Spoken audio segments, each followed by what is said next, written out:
Si PBBM, yan, ayan daw yon yung tungkol dun sa relo na hinihingi daw ng kadete. Tapos, ayan, pinakita nila si Duterte, binigay daw ang relo. So, kukomentuhan natin yan mga kaibigan ha, tungkol dyan ha, makinig kayo. Etong si Lukring, panay ang sabi niya, yung bata. O, di ba sabi ko na nga sa inyo mga kaibigan yung sinasabi ni Lukring na yung bata, napahiya yung bata, na humiliate yung bata, hindi po yun bata. Sabi nga ng mga nakakaalam, pagpapasok ka sa PMA, ang edad mo daw 18 years old. Pag gumraduate ka, di ba mga kaibigan, pag gumraduate ka diyan ng 4-year course, natural, nasa 22. O kung medyo matanda ka nang pumasok sa PMA, baka 23, 24. So kung titingnan natin, mali po yung pagka-classify niya ng bata. Hindi po bata itong PMA graduate na to. Siya po ay adult na. O di ba? Pinaliwanag ko nga, ang bata hanggang 11 years old, bata 'yan. Kung classification 11 years old hanggang 11 years old, bata po 'yan.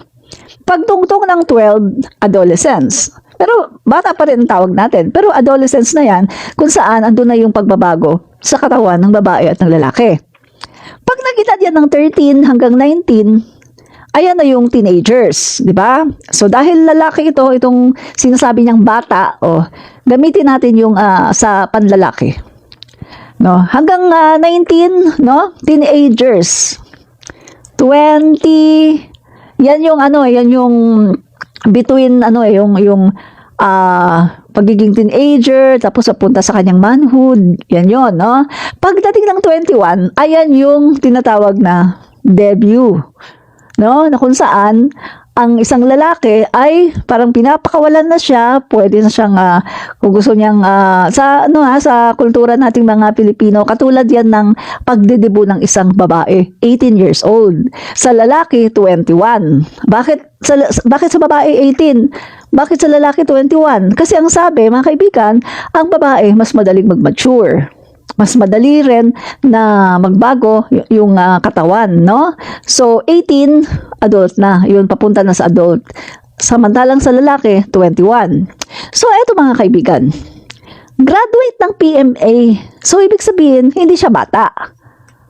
Graduate Maaring ang edad niya, 22 years old, kasi mga kaibigan, ang pinaka-usual na edad ng isang graduate ng 4 na taon ay 22 years old. Yan ang pinaka-usual. Yan yung tamang age ng pag-graduate sa 4 years course. So, 22 22.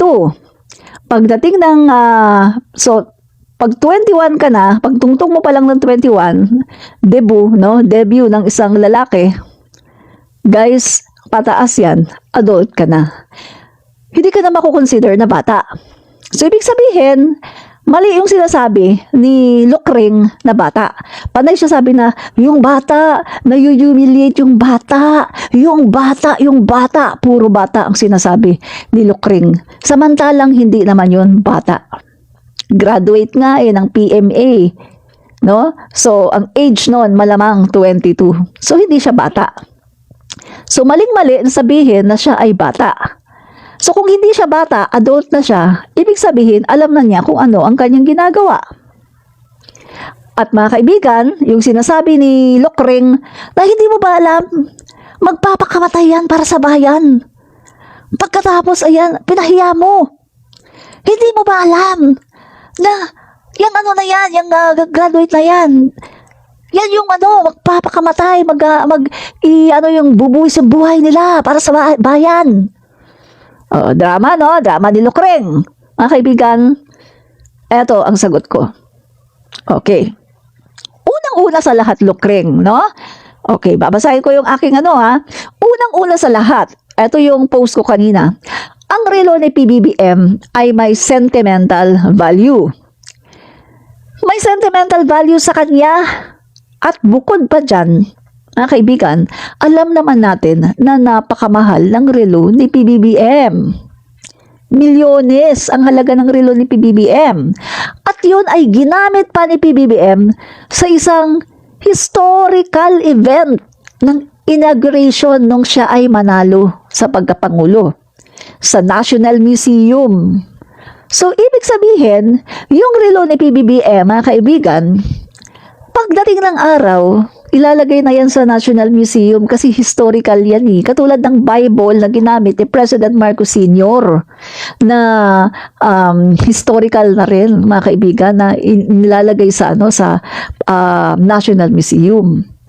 So, ang pagtanggi ni PBBM na ibigay ang isang bagay na may halaga para sa kanya ay hindi ito senyales ng kasamaan ng pagiging ugali o ng pagiging matapobre, kundi ito ay nagpapakita ng malaking pagpapahalaga sa isang bagay at gamit na bigay sa iyo.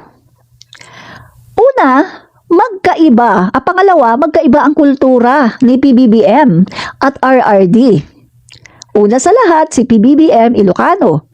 Ang mga Ilocano ay kilalang masinop sa mga bagay-bagay.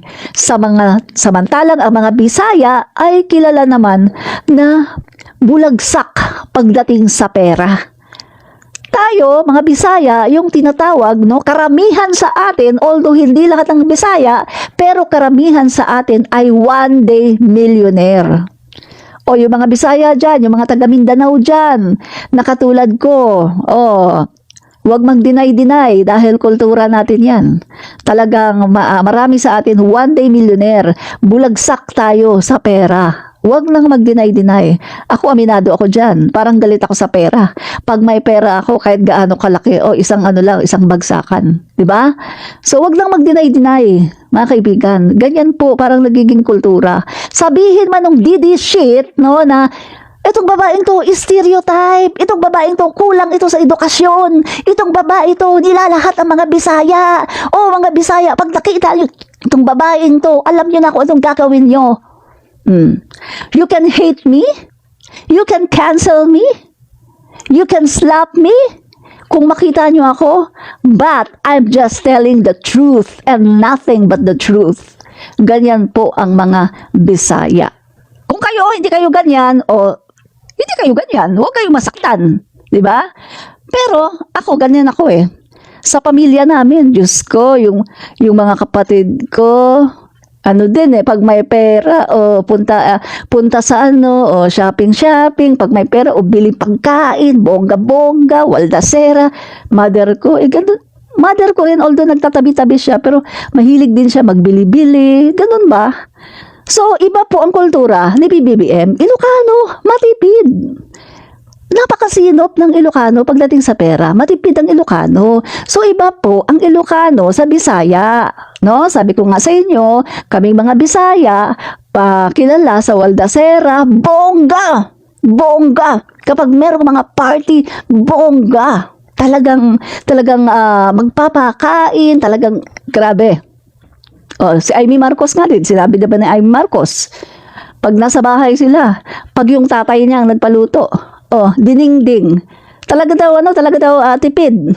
Pero pag yung nanay daw niya, si FL Imelda Marcos, ay talaga daw bongga, may lechon, may lahat daw andyan. Bongga daw talaga. Bisaya yan, di ba? Kaya yung mga Bisaya na katulad ko, kung masasaktan kayo, ibig sabihin guilty kayo. Pero, kung hindi kayo masasaktan, ibig sabihin, exempted kayo doon. Hindi kayo waldas, hindi kayo bulagsak sa pera. Diba? So, eto one day millionaire po. Yan, mga Bisaya, So, eto mga kaibigan, Kaya, ang masasabi ko, alam ko yan, kasi taga Mindanao ako eh. Alam ko yan dahil nakikita ko rin yan sa mga relatives namin. Pag may pera, pag swelduhan, ayun, inom-inom ta, Red Horse, Tanduay, sila lang, kasi hindi ako nagiinom, never ako nainom. Red Horse, yan, punta sila sa resort, bili ng mga Red Horse, pagkain, lechon, one day millionaire. Ganyan po. Nakikita ko yan sa mga kamag-anak ko, mga kaibigan. Although nag-migrate kami dito sa Manila, Pero kahit nung maliit pa ako na nasa Mindanao pa ako, nakikita ko yan sa mga kamag-anak ko. At kahit nung malaki na ako, nung umuwi ako sa Mindanao, nakikita ko sa kanila yan. Pag may pera, pag sweldo, sige la! One day millionaire. Oh, magalit na kayo kung magalit sa akin, pero yan ang katotohanan. Pero marami namang nakaka-realize, yung iba, kapag tumatanda na, nare-realize, mag-save tayo, naku, wala tayong sisave, di ba? Pero, ang totoo naman talaga, guys. Magalit kayo sa hindi, totoo talaga, na ang Bisaya, bulagsak sa pera. Galante. One day millionaire. Pero ang Ilocano, talagang talagang masinop sa pera. Kaya naiintindihan ko kung saan nang gagaling si PBBM. Diba? Kasi kahit ako, mga kaibigan, ako, kung napakamahal ng relo ko, tapos kung binigay pa yan ng asawa mo, o ng isang napakahalagang tao sa'yo, sentimental value yan, hindi ko talaga yan ibibigay. At isa pa, it's so unusual para sa isang kadete, stranger, na mag-ask sa'yo na ibigay mo yung relo mo, na alam mong may sentimental value, historical value, dahil yan ang ginamit mo nung nag-immigration ka, at meron pang sentimental value dahil bigay yan ng kung sinong mahal mo sa buhay. Bukod pa yung price na napakamahal. Kahit ako, hindi ko ibibigayan. Pangatlo, hindi ko talaga ibibigayan. Kung matino kang Pangulo, hindi mo talaga ibibigayan. Bakit? Kasi mga kaibigan, kakagraduate lang niya dito sa PMA. Yan ay isang pagkonsinti. Alam niyo ba? Alam niyo ba dito nag-uumpisa na nagiging corrupt ang isang tao, nagiging corrupt ang isang pulis, nagiging corrupt ang isang politician. Once na nanghingi ka, lalo na stranger, nanghingi ka at binigyan ka, pwede mo pang gawin ulit yan. Hanggang sa makasanayan mo na. Kaya yan, yung may mga pulis na nangungutong. Mga pulis na natututong mangutong kasi nakukonsinti. Kaya kudos kay PBBM, hindi siya nagpa-pressure. Kahit katabi niya, si Lucring, hindi siya nagpa-pressure. Wala siyang, wala siyang pake. Kahit anong sabihin pa ni Lucring, kahit sabihin pa ni Lucring na madamot siya, na matapobre siya, hindi siya nagbigay ng relo, walang pake si PBBM. Diba? Kasi, ang kay PBBM, gusto niyang maturuan yung PMA graduate na bakit niya ibibigay yun? Pag binigay niya yun, yan na ang start para kinukurap niya ang mind at ang puso ng PMA. Ibig sabihin, tinuturuan niya na maging kurakot ang PMA na yun. At yun ang ayaw ni PBBM. Gusto mo ng relo na mahal? Pagpaguran mo. Gusto mo ng relo na mahal? Pagtrabahuan mo. Gusto mo ng relo na mahal? Pag-ipunan mo. Huwag kang manghingi. Hindi pwede yun na gusto mo ng relo na mahal, manghihingi ka. At alam ko siguro nare-realize din yan ng PMA. Kita mo mga kaibigan, isang taon na nangyari yan eh. Pero pumalag ba yung PMA graduate na yan? Nag-post ba sa kanyang Facebook na ito si Pangulong Marcos, madamot pala ito si PBBM. Ay, nanghingi ako ng ng relo, hindi ako binigyan, madamot pala to. Nag-post ba siya? Never! Hindi siya nag-post.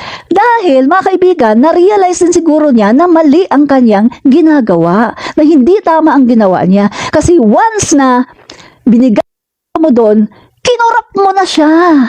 Sinira mo na ang pagkatao niya. In-spoiled mo na siya. At gagawin mo siyang isang policeman or isang general na magiging kurakot someday kapag nandun na siya sa pwesto. Diba? Kakagraduate lang niya eh. Pagkatapos tuturuan mo kaagad maging kurakot, tuturuan mo kaagad mangutong.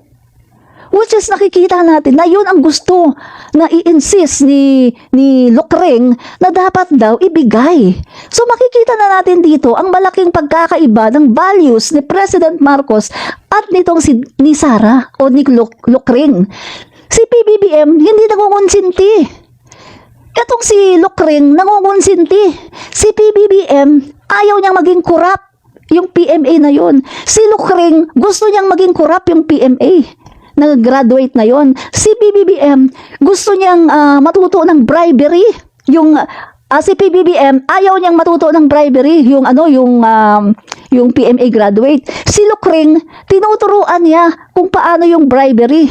at pangungutong. So kita na natin dito na ibang-iba si PBBM dito kay Lukring. Si PBBM may prinsipyo. Pagpaguran mo. Si Lukring, okay lang kahit hindi mo pagpaguran. Oh, eto sa'yo.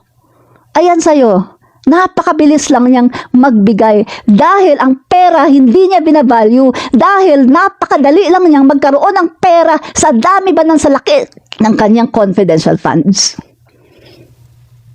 Davao City, pinakamalaking confidential funds, o di ba? O inilabas ngayon ni Luistro, ni Congresswoman Luistro. Davao City, parang reyna. Baguio City, 2 milyon lang. Cebu, napakalaki niyan, 7 million lang. Pagdating sa Davao, 420. Tinalo pa ang Quezon City, ang Manila, ang Quezon City, tinalo pa ang Makati, tinalo pa ng Davao City. Grabe, 'di ba? Grabe sa confidential funds, 'di ba? Oh, kaya yung sinasabi ko sa inyo, mga kababayan, no, na talagang etong si PBBM, tama po ang ginawa ni PBBM. At si Lukring po, mga kaibigan, tinuturuan niya kung paano maging corrupt ang isang tao o ang isang magiging opisyal ng sandatahang lakas, no? Ngayon pa lang, graduate pa lang, tinuturuan na niya kung paano maging corrupt. Di ba?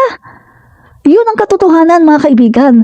Kaya, eto, kung matino ang pag-iisip nyo, malalaman nyo yan. At mag-a-agree kayo sa akin. Ang hindi lang naman nag-a-agree sa akin ay yung mga DD sheet na bulok ang kaisipan, mga DD sheet na mga walang utak, at mga DD sheet na sunod-sunuran sa kanilang mga puon. Yun lang. Mga DD sheet na walang prinsipyo sa buhay. Diba? Yan ang totoo, mga kababayan. No? So, ayun mga kaibigan, ha? Sabi ko nga sa inyo, iba po ang kultura ng Ilocano at iba rin ang kultura ng Bisaya. Diba? So, magkaiba po tayo. Hindi mo pwedeng huhusgahan ng isang tao ng lahi lang doon. Isa pa. Sino ang masamang ugali?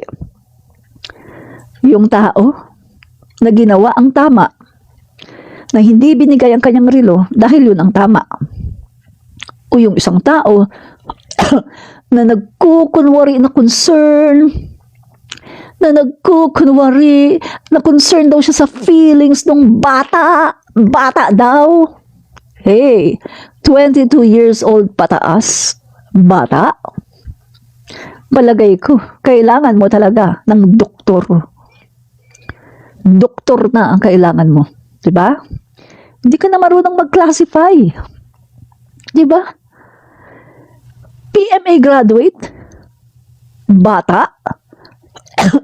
Tatawagin mong bata ang isang PMA graduate? Ayos ka lang? Okay ka lang? Nang isang PMA graduate, tatawagin mo talagang bata? Okay ka lang?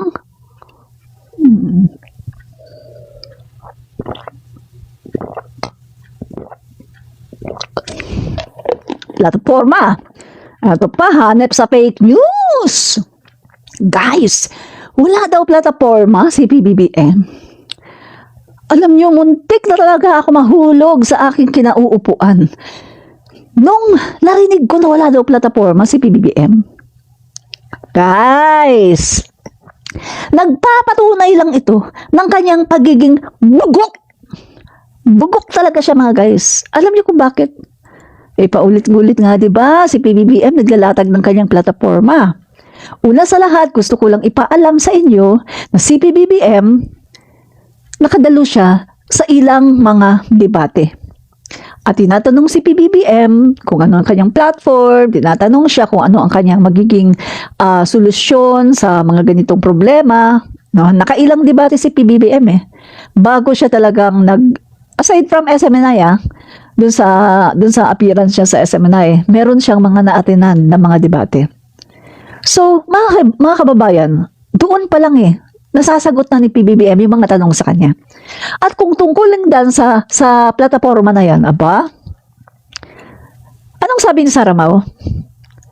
Sa meeting di Avance, nandun daw siya, nakaupo daw siya, pero hindi daw siya nakikinig sa sinasabi ni PBBM. At yung na-pick up niya, yung bandang huli, yung sama-sama tayong babangon muli. So, ibig sabihin, etong si Lukring ay isang bugok. Bugok talaga si Lukring. Dahil mga kaibigan, kung ikaw ay matalinong tao,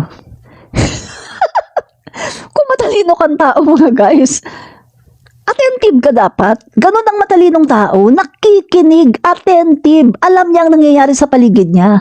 Partner mo, hindi mo alam ang plataforma, bugok! Isa kang malaking bugok! Lukring! Partner niya, hindi niya alam kung ano ang plataforma. Samantalang pinapaulit-ulit pa nga ni PBBM kung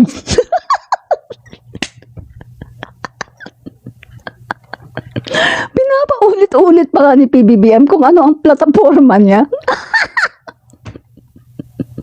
Guys, guys, alam niyo yung merong video ng halika na, wag ka sana ng problema. Diba? Alam niyo yun, yung merong windmill. Guys,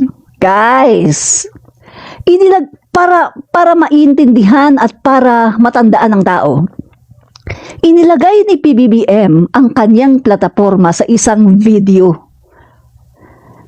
Guys, nandoon sa video na yon, yung may windmill, nandoon ang plataforma ni PBBM. Tungkol sa energy, tungkol sa food security, tungkol sa agriculture, tungkol sa yung mga, ano ba tawag doon? Yung sa mga, may tawag doon yung sa sa mga internet natin, sa mga, ano ba tawag doon guys, sa technology, no? Tapos meron pa tungkol sa education. Para maintindihan ng tao at ma-instill sa utak ng tao, inilagay sa isang video at nilapatan ng music at meron doong mga, di ba, may mga bata, may mga iba-ibang di ba? Panoorin nyo doon, ayun ang plataforma ni PBBM. Pero kung gusto nyo ng plataforma na nababasa nyo, na detalyado, makikita nyo yan, nasa website ni PBBM.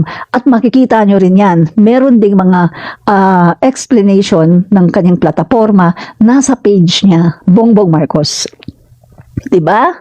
Pero dahil ngayon, ang mga tao ngayon medyo tamad na magbasa-basa, so ang ginawa ni PBBM, inilagay ang kanyang plataforma sa isang video at nilapatan ng kanta.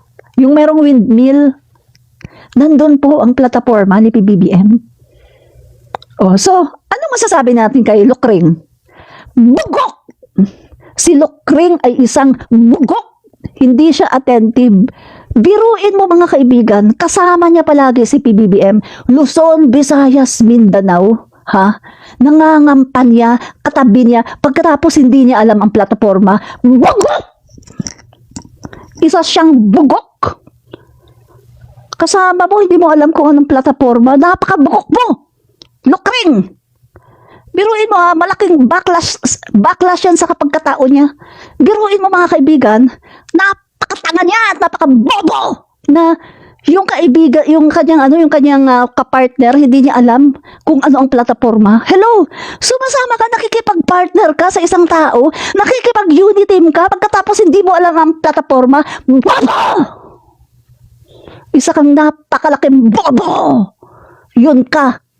Lukring, bobo, psychopath, bobo. Yan ka. Diba? Mga kaibigan, basahin ko kung ano ang psychopath.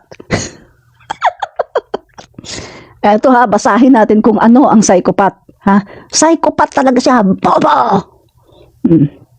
Eto mga kaibigan, kinuha ko ito sa Merriam Dictionary or Mariam Dictionary. Yan, psychopath. Ito ang isang psychopath. Psychopath. Symptoms of psychopath.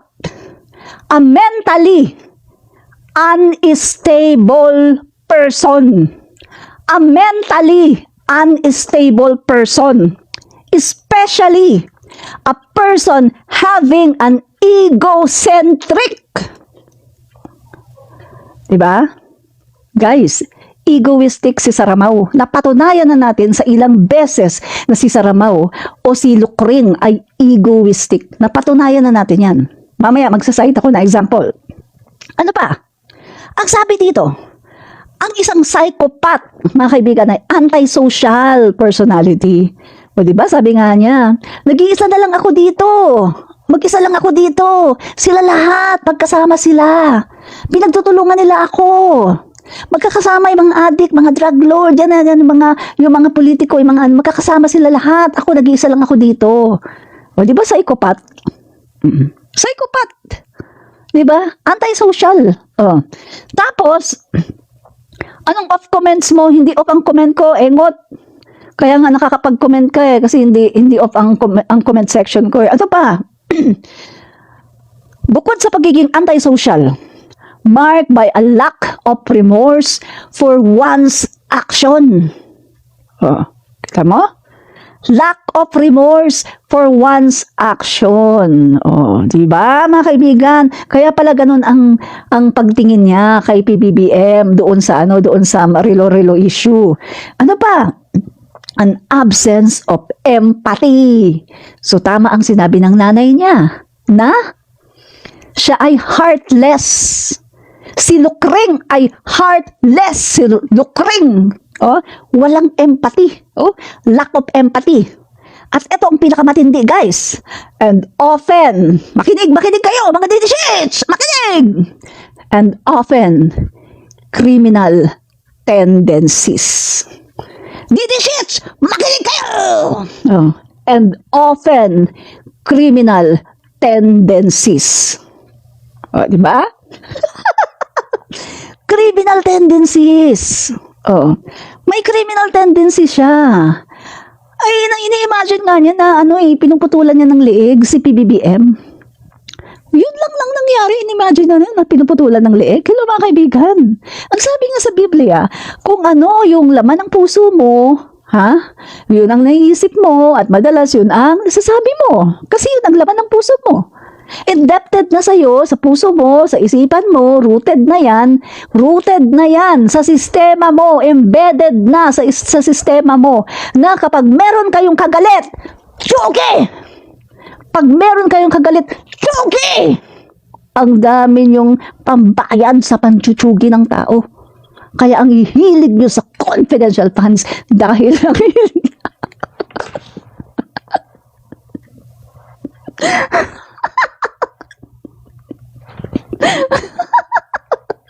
ano ba yan?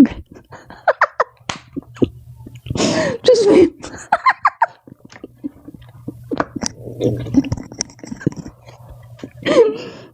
Ano ba?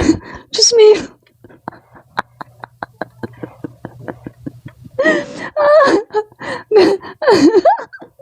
Ano ba? Tama ka. Tumutulo na kayo na. Guys, sandali lang babalik na lang ako. Ako po hindi ko mapigilan ng pagtawa. Diyos ko. Guys, babalik na lang ako. Hindi ko talaga mapigilan ng pagtawa. Babalik ako, promise. Iano ko lang ang sarili ko, Kasi talaga, hindi ko talaga mapigilan yung pagtawa. Babalik ako, guys. Bye. Babalik ako, promise. Iinom lang ako ng tubig. Iano ko lang ang sarili ko kasi hindi ko talaga mapigilan ang pagtawa. Bye, guys. Bye. Babalik ako, promise.